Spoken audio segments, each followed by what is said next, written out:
তো বন্ধুরা, এক্সপার প্যানেল যারা ক্যান্ডিডেটস রয়েছেন, তো তারা কি টেন্টেড? তো আপনাদের কি বক্তব্য, কি মতামত অবশ্যই কমেন্ট বক্সে জানাবেন। তো অনেকে কিন্তু বলছেন যে এক্সপার প্যানেল যারা রয়েছেন টেন্টেড কিন্তু কোনো রকম নয়, ঠিক আছে। তো ফ্রেশার চাকরি প্রার্থীদের বক্তব্য অনুযায়ী এক্সপার প্যানেল যারা ক্যান্ডিডেটস রয়েছেন টোটালি টেন্টেড ক্যান্ডিডেটস, ঠিক আছে। তো অনেক ব্যাপার রয়েছে এখানে, অনেক জল ঘোলা। তো অনেকে বলছে টেন্টেড এক্সপার প্যানেলের জন্য কোনো কিছুই প্যানেলে প্রভাব পড়েনি, অনেকে বলছে অনেকটা প্রভাব পড়েছে। তো সবথেকে বড় ব্যাপার এটাই যে 26,000 প্যানেল বাতিল করা হয়েছে সম্পূর্ণ, ঠিক আছে। প্যানেলে অনেক জলঘোলা ছিল, অনেক দুর্নীতি ছিল, তার জন্য কিন্তু প্যানেল আজকে ক্যান্সেল করা হয়েছে। 100 প্যানেল অনেক রয়েছে সেকেন্ড ন্যাশনালিস্টের প্যানেলে, আমরা সবাই জানি, ঠিক আছে।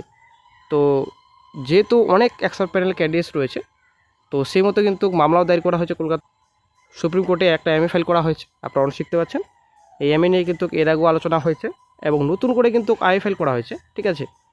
তো যারা ফ্রেশার চাকরি প্রার্থী রয়েছেন, তো তাদের বক্তব্য কিন্তু একটাই যে এত আইএফএল কিসের জন্য করা হচ্ছে বর্তমানে, ঠিক আছে। দেখি, তো আইএফএল এখানে সম্পূর্ণ ডিটেলস রয়েছে। 19 দিনে করা হয়েছে, তারপর আমরা চলে আসছি নিচে 28 দিনে করা হয়েছে, 1/4 করা হয়েছে, ঠিক আছে। তো আইএফএল কিন্তু বর্তমানে চলতেই রয়েছে।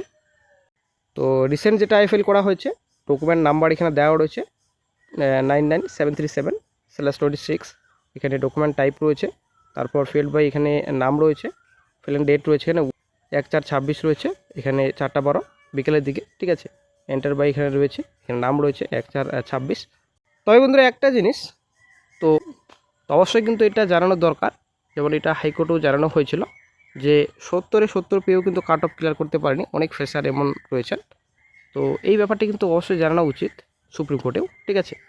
সেই হিসেবে কিন্তু 70-70 পেয়েও কিন্তু কাট অফ ক্লিয়ার করতে পারেনি, তার জন্য কিন্তু এমএ করা হয়েছে এবং 100 প্যানেল।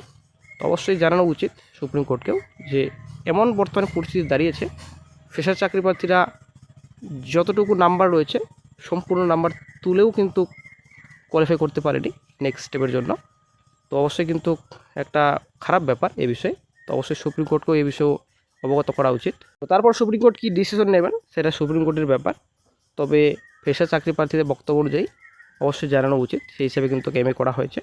এদিকে তো আশা করি আপনারা শুনেছেন হাইকোর্টে মামলা পিছিয়ে গেল, ঠিক আছে, একদম অনেকটা পিছিয়ে গেল। হাইকোর্টে যে মামলা রয়েছে, 10 মার্কস রয়েছে, আদার্স যে ম্যাটারগুলো রয়েছে, সব মামলা কিন্তু অনেকটা পিছিয়ে গেছে। অ্যাকচুয়ালি হাইকোর্টের দিক থেকে চেয়ে না থাকাটাই ভালো বর্তমানে, কারণ এই প্যানেল হয়তো কমপ্লিটও হয়ে যাবে প্রসেস, তবু হয়তো জাজমেন্ট আসবে না আশা করি। কিন্তু সুপ্রিম কোর্টে যদি আজকে মামলা উঠে যায়, ডেট যদি এখানে পড়ে যায় দিনের মধ্যে, তাহলে কিন্তু একটা ভালো খবর আসবে শিগগিরই হয়তো ফ্রেশারদের।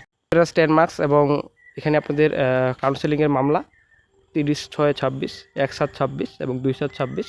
আর দিয়ে কিন্তু চাকরিয়ারা বর্তমানে বসেনি, চাকরিয়ারা কিন্তু একটা আবারও আন্দোলনে যাবেন হয়তো। এবং চাকরিরা যেটা বক্তব্য, 2016 সালের যে ওএমআর প্রকাশ রয়েছে, ওএমআর প্রকাশের মাধ্যমে সমস্ত যোগ্যদের চাকরি ফেরানোর দাবিতে আর প্রকাশের নির্দেশ রয়েছে। ওএমআর প্রকাশ হলে হয়তো কিছুটা স্বস্তি পেতে পারেন। আর এদিকে বন্ধুরা, রাজ্যের শিক্ষক নিয়োগ প্রক্রিয়া নিযুক্ত 24 জন শিক্ষণ আধিকারিককে ভোটের কাজ থেকে অব্যাহত দিল নির্বাচন কমিশন। তো আশা করি আপনারা জানেন 30 আগস্টের মধ্যে সম্পূর্ণ নিয়োগ প্রসেস কমপ্লিট করতে বলা হয়েছে এসএসসিকে, ঠিক আছে। সেই মতো কিন্তু দ্রুত প্রসেস কমপ্লিট করছে এসএসসি। তো এদিকে ভোট সামনে, তো মোটামুটি 24 জনের বেশি ভোটের কাজের জন্য নিয়ে গেছিল নির্বাচন কমিশন। তো সে মতো একটা মামলা দায়ের করা হয়েছিল কলকাতা হাইকোর্টে কৃষ্ণা রাওয়ের বেঞ্চে। বৃহস্পতিবার বিচারপতি কৃষ্ণা রাও মামলার নিষ্পত্তি করে দিয়েছেন। তো গত 1 মার্চ এসএসসির 24 আধিকারিককে পোলিং অফিসারের কাজে নিয়োগের চিঠি দেওয়া হয়। 25 মার্চ হাইকোর্টের দ্বারস্থ হয়েছিল এসএসসি, কারণ সুপ্রিম কোর্টের নির্দেশ মতো 31 আগস্টের মধ্যে শিক্ষক নিয়োগ প্রক্রিয়া সম্পন্ন করা হবে বলে না, তা নিয়ে সংশয় তৈরি হচ্ছিল। এসএসসির 35 জন কর্মী স্কুল সার্ভিস কমিশনের যাবতীয় কাজকর্মের পাশাপাশি শিক্ষক নিয়োগের প্রক্রিয়ার কাজও সামলাচ্ছিলেন। তাদের মধ্যে 24 জনকে ভোটের কাজে নিয়োগ করায় থাকছিলেন মাত্র 11 কর্মী। তো স্কুলগুলিতে শিক্ষক ও শিক্ষক নিয়োগের ইন্টারভিউ চলছে। ওই কর্মীদের কাজে না ফেরালে 31 আগস্টের মধ্যে নিয়োগ প্রক্রিয়া শেষ করা সম্ভব হবে না বলে জানায় এসএসসি। এর কাজ থেকে অব্যাহত দেওয়া হয়েছে।